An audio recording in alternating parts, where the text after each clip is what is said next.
Hello everyone, आज की class में हम लोग एक इंपॉर्टेंट टॉपिक को डिस्कस करेंगे। इंग्लिश का एक महत्वपूर्ण टॉपिक है ये, और ये है नरेशन। हालांकि हम लोग आने वाले समय में टेंस को भी ऑलरेडी कवर कर चुके हैं पहले की क्लासेस में, और उसके साथ साथ हम लोगों ने वॉइस को भी कवर किया था। ये जो हमारा सीरीज चलेगा ये नरेशन टॉपिक पर चलेगा। तो अगर किसी को भी नरेशन से रिलेटेड कोई भी हेल्प चाहिए हो तो इस वीडियो को देखने से आई होप कि आपके प्रॉब्लम्स का सोल्यूशन मिल जाएगा, डाउट आपके क्लैरिफाइड हो जाएंगे। स्टिल बावजूद उसके अगर आपको लगता है कि कोई स्पेसिफिक क्वेश्चन पे आपको मदद चाहिए तो आप लोग कमेंट बॉक्स में आप लोग डिटेल डाल सकते हैं और उसको मैं रेलेवेंटली आपको रिस्पॉन्ड कर दूंगा और आपके क्वेश्चंस को क्लियर कर दूंगा। सबसे पहले कुछ बेसिक सेंटेंस के बाद बेसिक चीज़ों के बारे में बात करते हैं, और सबसे पहले हम लोग बात करते हैं कि हमारा नरेशन आखिर होता क्या है। अब यहाँ पे दो चीज़ों को समझ लेना बहुत ज़रूरी है। जब भी कम्युनिकेशन होता है किसी भी लोगों के बीच में, तो ये कम्युनिकेशन दो तरीके से हो सकता है। For example, I know you, मैं आपको जानता हूँ। ये एक डायरेक्ट कम्युनिकेशन है क्योंकि आप मुझे देख रहे हैं, मैं यहाँ बोलने वाला हूँ और मैं आप ही से बात कर रहा हूँ। सो आई नो यू, यहाँ आई का मतलब भी क्लियर है और यू का मतलब भी क्लियर है। लेकिन यही बात अगर कोई तीसरा आदमी रिस्पॉन्ड करे, कोई बाहरी आदमी जो ना आप है ना मैं हूँ, तो इस बात को कहने का तरीका बदल जाएगा। अब मेरे कहने का मतलब यह है कि कम्युनिकेशन जो होता है कई बार वो डायरेक्टली ए और बी में होता है। दो लोगों के बीच में जब कम्युनिकेशन होता है डायरेक्ट कम्युनिकेशन हम इसे कहते हैं। लेकिन कई बार क्या होता है कि ये कम्युनिकेशन डायरेक्ट नहीं होता है। ए और बी की बात को कोई अगला व्यक्ति बताता है, और हो सकता है ये कोई सी हो। अब जब ये सी इस बात को बताता है तो ये किसी डी को ये बात बताता है। अभी आप लोग देख रहे हैं कि डायरेक्ट कम्युनिकेशन में दो पार्टी के बीच में इन्वॉल्वमेंट है। एक वो जो कह रहा है या कह रही है, दूसरा वो जिसको कहा जा रहा है। ये एक डायरेक्ट कम्युनिकेशन है। अब इसी कम्युनिकेशन को कोई बाहरी आदमी जो कि एक तीसरा व्यक्ति है, ये किसी अगले व्यक्ति को एक्सप्लेन करता है, तो इसे हम इनडायरेक्ट कम्युनिकेशन कहते हैं। इसका मतलब चीजें आपको दो तरीके से समझ में आ सकती हैं। एक डायरेक्ट कम्युनिकेशन क्या होता है और दूसरा इनडायरेक्ट कम्युनिकेशन क्या होता है। इसको मैं एग्जाम्पल से समझाता हूं, आप समझ पाएंगे। सपोज करिए हमारे पास चार कैरेक्टर्स हैं। एक है राज और दूसरी है सुनीता। राज और सुनीता, एग्जाम्पल को समझिएगा तो कॉन्सेप्ट आपके दिमाग में बिल्डअप हो जाएगा। डेफिनेशंस पे जाने की जरूरत नहीं है। राज और सुनीता दो कैरेक्टर हैं, ये दोनों भाई बहन हैं। तो राज सुनीता को कहता है यू आर माई सिस्टर। अब एक सिंपल स्टेटमेंट है, ये अपनी बहन को कह रहा है यू आर माई सिस्टर। ये दो लोगों के बीच की बात है, राज और सुनीता की। लेकिन इस बात को मैं आपको बता रहा हूं। ये आप हैं और ये मैं हूं।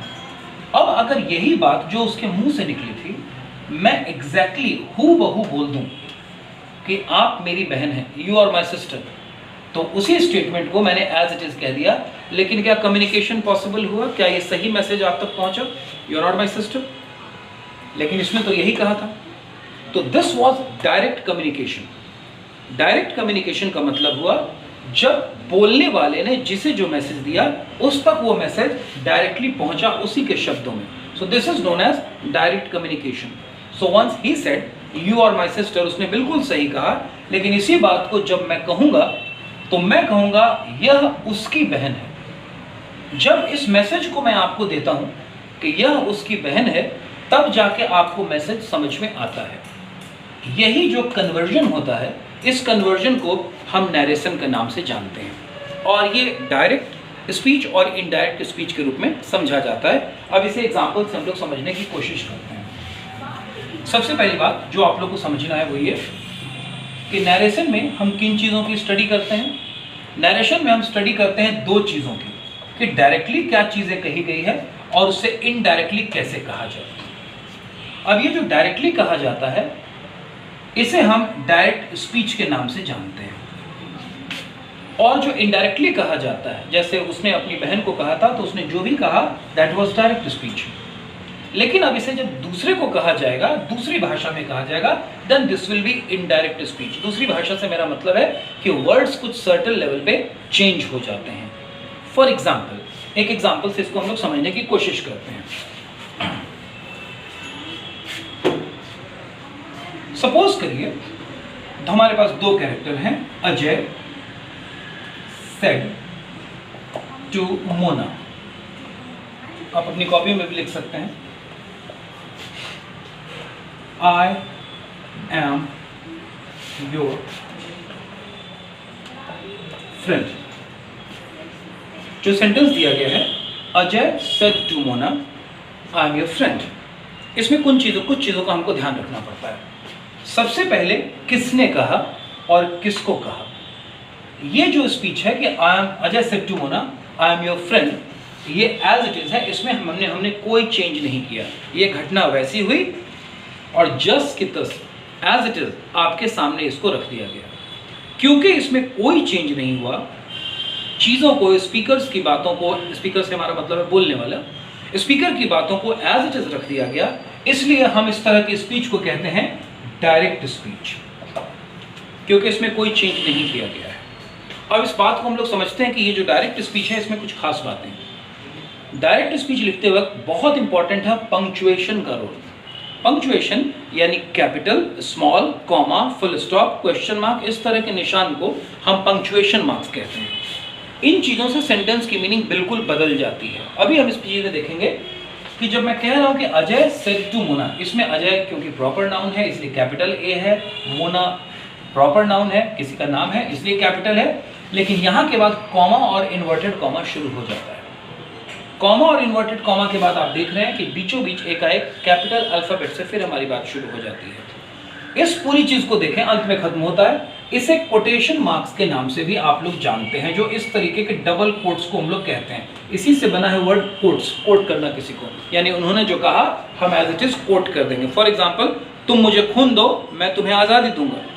इसमें न तो आपको मुझे खून देने की जरूरत है, न मैं आपको आज़ादी दे रहा हूँ। मुझे कहना होगा कि महात्मा सुभाष चंद्र बोस ने कोट किया, तुम मुझे खून दो, मैं तुम्हें आज़ादी दूंगा। ये कोटेशन है, उन्होंने कोट किया तो मैंने उनकी बातों को एज इट इज कोट कर दिया। अब इस बात को हम लोग थोड़ा और तरीके से समझते हैं। Let us see the example. इस एग्जांपल में जो मैंने आपको बताया कि ये डायरेक्ट स्पीच का एग्जांपल है। डायरेक्ट स्पीच को हमें इनडायरेक्ट करना है। डायरेक्ट से इनडायरेक्ट या इनडायरेक्ट से डायरेक्ट करना, इसी को हम कहते हैं स्टडी ऑफ नरेशन। अब इससे पहले कि हम इसे डायरेक्ट से इनडायरेक्ट करें, इसमें कुछ चेंजेस होते हैं। क्या चेंजेस होते हैं वो आपको मैं बता दूं, उसके बाद हम लोग इसको स्पेसिफिक तरीके से पढ़ना शुरू करेंगे। जब मैं इसे नरेशन की भाषा में बोलूंगा तो पहले समझ लीजिए बदलाव क्या हो रहा है। Ajay said to Mona, Ajay said to convert होकर के बन जाता है टोल्ड। क्यों बनता है मैं आपको थोड़ी देर में बताता हूं। ये जो कॉमा, इन्वर्टेड कॉमा है, ये खत्म हो जाता है और ये बदल जाता है दैट में। अब थोड़ा सी बात को समझते हैं तो आपको कॉन्सेप्ट और क्लियर हो जाएगा। अजय टोल्ड मोना दैट, क्या मैं यही बात बोलूं आई एम योर फ्रेंड? अगर मैं आपको ये बात बोलूंगा, आप इसके मैसेज को समझिए। अगर मैं ये बात बोलूंगा कि Ajay said to Mona I am your friend, तो इसका मतलब हो जाएगा कि मैं आपका, जो आप वीडियो भी देख रहे हैं, मैं आपका दोस्त हूं। लेकिन इस पूरी कहानी में न तो आपका जिक्र हुआ है न मेरा जिक्र हुआ है, इसलिए इस स्टेटमेंट को अगर मैं एज इट इज बोल दूंगा तो यह गलत हो जाएगा। क्योंकि अजय ने कहा था आई एम योर फ्रेंड, यानी अजय के मुंह से निकला आई, यानी ये अजय है। आई एम योर फ्रेंड यानी अजय है किसका फ्रेंड? उसने ये योर बोला था मोना के लिए, यानी कुल मिला के मैसेज उसका ये है कि अजय मोना का दोस्त है। और जब मैं आपको मैसेज कम्युनिकेट कर रहा हूं तो आप तक भी यही मैसेज कम्युनिकेट होना चाहिए। यही नरेशन का सिस्टम होता है। तो जब मैं सेंटेंस बनाऊंगा Ajay said to Mona, comma inverted comma I am your friend, अगर मैं इसे कन्वर्ट करूंगा तो ये सेंटेंस बन जाएगा Ajay told Mona that he. क्योंकि जिक्र न तो मेरा हो रहा है न आपका हो रहा है, इसलिए न तो मैं आई यूज कर सकता हूं, नहीं मैं यू यूज कर सकता हूं, ही। उसने कहा था आई एम योर फ्रेंड, जिस वक्त कहा था वो वक्त गुजर चुका है, यानी ये घटना पास्ट की हो चुकी है, बीते वक्त की हो चुकी है, तो मुझे एम को वाज कर देना पड़ेगा। अब अगर मैं कहूं कि ही वॉज योर फ्रेंड तो कहानी में आप आ जाएंगे, लेकिन आपका जिक्र है नहीं कहानी में। ही वॉज योर यानी उस बच्ची के बारे में कहा गया है, मोना के बारे में, तो हमारा सेंटेंस बनेगा ही वॉज हर फ्रेंड। अब ये कन्वर्जन हुआ। क्यों हुआ कन्वर्जन, इसको अब हम थोड़ा समझने की कोशिश करते हैं। कुल मिला के जो बातें अब तक महत्वपूर्ण बात समझने लायक है कि this is direct speech and this is indirect speech. Direct speech और इनडायरेक्ट स्पीच की जो पढ़ाई होती है इसे हम नरेशन कहते हैं। नरेशन में हम सीखते हैं डायरेक्ट स्पीच को इनडायरेक्ट करना, इनडायरेक्ट को डायरेक्ट करना। जब हम ये काम करते हैं तो हमें कुछ सर्टेन बदलाव करने पड़ते हैं ताकि हमारा मैसेज बिल्कुल क्लियर रहे। अब इस बदलाव को हम सिस्टमेटिक तरीके से पढ़ेंगे। ये मैंने आपको ओवरव्यू देने की कोशिश की कि नरेशन आखिर होता क्या है, नरेशन की जरूरत क्यों पड़ती है। इसकी जरूरत इसलिए है क्योंकि अगर हम शब्दों में बदलाव नहीं करेंगे तो मैसेज उल्टा हो जाएगा। दूसरे के मुंह से जो शब्द निकले हैं, अगर मैं भी वही शब्द बोल दूं तो मैसेज बदल जाता है, क्योंकि वहां मैं का मतलब कुछ और होता है, तुम का मतलब किसी और के लिए कहा जाता है। कहानी में हम और आप नहीं होते। अब इस पहले सेंटेंस को हम लोग दोबारा से देखते हैं और मैं कुछ कॉन्सेप्ट समझाता हूं। सिलसिलेवार ढंग से पढ़ाई हम अब शुरू करते हैं। ये एग्जाम्पल्स आपको समझाने के लिए। अब इस पर्टिकुलर सेंटेंस को हम लोग दोबारा से देखते हैं। मैं डायरेक्ट स्पीच आपके सामने दोबारा से लिखता हूं, आप भी अपनी कॉपी में लिख सकते हैं, पॉज भी कर सकते हैं। Ajay said to Mona, comma inverted comma, और अब यहां पर स्टेटमेंट हम डालते हैं, आई एम योर फ्रेंड। अब इस पर्टिकुलर सेंटेंस को अगर हम देखें तो हम देखेंगे कि जो डायरेक्ट स्पीच है इसकी बनावट कुछ अलग है। इसकी बनावट को हम लोग समझते हैं। कोई भी जो डायरेक्ट स्पीच होता है उसके दो पार्ट होते हैं। इन दोनों पार्ट को सेपरेट किया जाता है। कौन कौन सा हिस्सा होता है? एक पहला हिस्सा होता है जिसे हम रिपोर्टेड वर्ब के नाम से जानते हैं। रिपोर्ट वर्ड का मतलब होता है कोई सूचना पहुंचाना। आप लोग ऑलरेडी जानते हैं, न्यूज़पेपर्स, न्यूज़ चैनल्स में लोग रिपोर्टिंग करते हैं, कोई सूचना पहुंचाते हैं। तो ये वो वर्ब है, ये वो रिपोर्टेड वर्ब का वो सेक्शन है सेंटेंस का जो हमें बताता है कि किसने कहा है। यानी रिपोर्टेड वर्ब वो हिस्सा होता है जो हमें स्पीकर के बारे में बताता है कि इस बात को कहने वाला व्यक्ति है कौन, किसने उस बात को कहा है। This very section is known as reported verb. ये पहला हिस्सा होता है। और जो दूसरा हिस्सा होता है उसे हम रिपोर्टेड स्पीच के नाम से जानते हैं। कई एक जगह पर इसे रिपोर्टेड वर्ब या रिपोर्टिंग स्पीच भी कहा जाता है और इसे रिपोर्टेड स्पीच या रिपोर्टिंग स्पीच भी कहा जाता है। कई एक जगह पर हम आपस की बातचीत में रिपोर्टेड वर्ब और रिपोर्टेड स्पीच को ही कहेंगे, टर्म यूज करेंगे। थोड़ा सा कॉन्सेप्ट को हम लोग और देखते हैं। इस हिस्से के बारे में मैंने बताया, जो रिपोर्टेड वर्ब का हिस्सा होता है वो हमें बताता है कि स्पीकर कौन है। अगर इस पर्टिकुलर हिस्से को हम देखें तो हमें पता चल जाएगा कि बोलने वाला व्यक्ति यानी बोलने वाला स्पीकर कौन है। अजय सेड टू मोना, कौन है? बिल्कुल सही, अजय। लेकिन हमें इस पर्टिकुलर सेक्शन में, इस एग्जाम्पल में यह भी पता चल रहा है कि उसने किसको कहा। यानी इस रिपोर्टेड वर्ब में हमें दो बातें पता चल रही है, किसने कहा और किसको कहा। ये इंपॉर्टेंट पॉइंट है। लेकिन सब जगह ये पता चले कि किसने कहा और किसको कहा, ये दोनों पॉइंट पता चले, ये जरूरी नहीं है। लेकिन हर हालत में यह जरूरी है और पता रहेगा कि किसने कहा, क्योंकि सेंटेंस तो ये भी हो सकता था कि अजय सेड और बात खत्म हो जाती। किसको उसने कहा ये हो सकता है हमें पता नहीं होता। Anyways, let's come to the point. So इस पर्टिकुलर वीडियो में हम, इस पर्टिकुलर सेक्शन में हम देख पा रहे हैं कि रिपोर्टेड वर्ब वो हिस्सा है जो हमें बताता है कि कौन है बोलने वाला। महत्वपूर्ण बात यही है, किसको कहा गया ये महत्वपूर्ण नहीं है, क्योंकि दिस पार्ट, ये पार्ट हो भी सकता है और नहीं भी हो सकता है। अब जरा दूसरे हिस्से पर हम आते हैं। दूसरा हिस्सा है जिसे हम कहते हैं रिपोर्टेड स्पीच।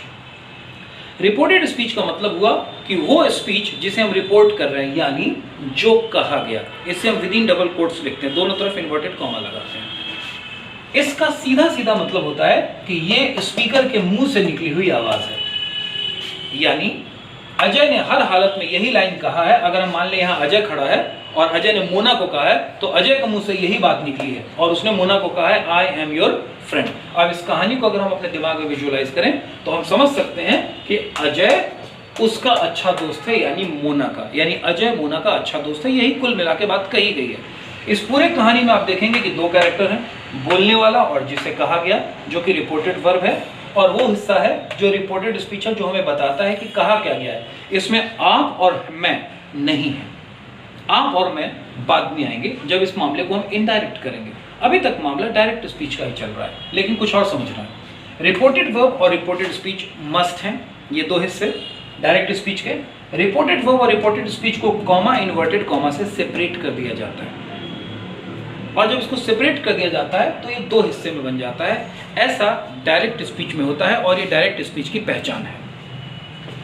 अगर मैं आपको एक दूसरा एग्जांपल दूं जो आप लोग अपनी कॉपी में लिखें कि आई am your friend comma inverted comma Ajay said. For example मैं आपको लिख के बताता हूं नीचे में, इस एग्जांपल को भी ध्यान से समझिएगा।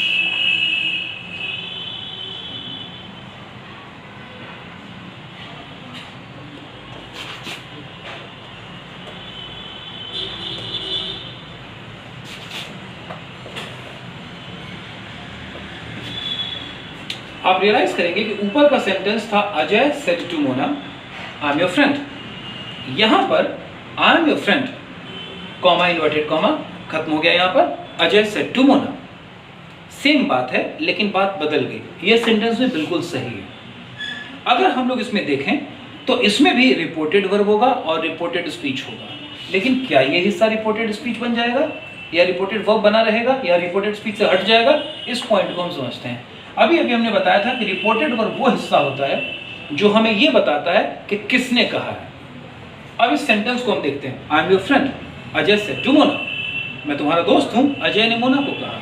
कौन सा हिस्सा है जो हमें स्पीकर के बारे में बता रहा है? वो हिस्सा इस बार यहां मौजूद है, और क्योंकि वो यहां पर मौजूद है इसलिए अब ये हिस्सा रिपोर्टेड वर्ब है। यानी मैं क्या बताना चाह रहा हूं? मैं ये बताना चाह रहा हूं कि सेंटेंस को आगे या पीछे पकड़ने की जरूरत नहीं, सेंटेंस को समझने की जरूरत है। जो हिस्सा हमें बताएगा कि स्पीकर कौन है वो हिस्सा रिपोर्टेड वर्ब कहलाता है, और जो हिस्सा हमें बताएगा कि क्या कहा गया वो रिपोर्टेड स्पीच कहलाता है।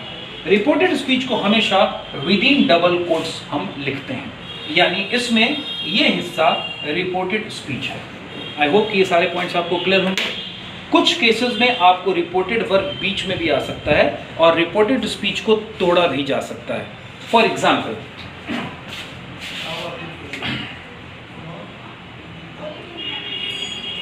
मैं एक एग्जाम्पल आपको देता हूं। इंडिया कॉमा इन्वर्टेड कॉमा को मैं बंद कर रहा हूं, Ajay said to Mona is my Motherland.